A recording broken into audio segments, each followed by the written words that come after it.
Ако вие имате хиперлордоза и изглеждате по този и този начин, а искате да изглеждате по този и този начин, изгледайте цялото видео до края, за да разберете как да се справите с това гръбначно изкривяване.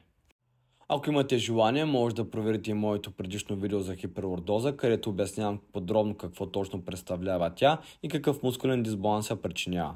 А в това видео ще ви покажа подходящи упражнения, които ще засилят коремните мускули и ще ви помогнат да изправите вашето тяло.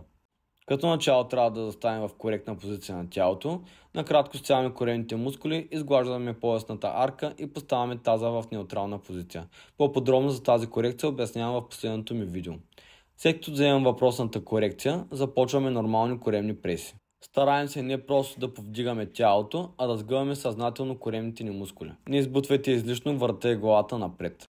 Старайте се да поддържате корекция на тялото по време на цялото упражнение.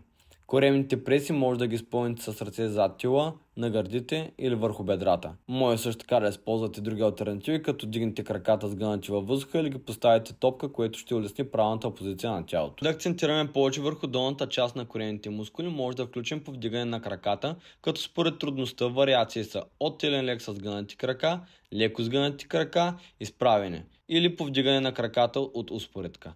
Важно е да се стараете да вдигате краката с коремните мускули, а не с бедрените сгъвачи. Друга много натоварваща алтернатива е упражнението Dead Bug, мъртва боболечка, където се изпълнява отново в телен лек, запазваме корекцията и започваме да сваляме и вдигаме едновременно противоположните крайници. Изпълнението е бавно и спокойно и се опитвате да запазвате правилна координация. За статично и изометрично натоварване идеален избор е планка, като вече предполагате, важно е да задържите корекция на позата, докато задържите самия планк. Стегнати и коремни седалищни мускули, изправен гръбначен стълб и завъртян таз.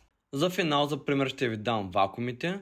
Те активират и най-дълбоките коремни мускули. Вакуумите може да ги изпълнявате в различни позиции, легнали, прави, на колене или от колянна опора. Първа стъпка е да държите гърба изправен, поемате дълбоко въздух през носа, стягате коремните мускули и гълтите корема навътре, все едно придърпвате пъпа ви назад.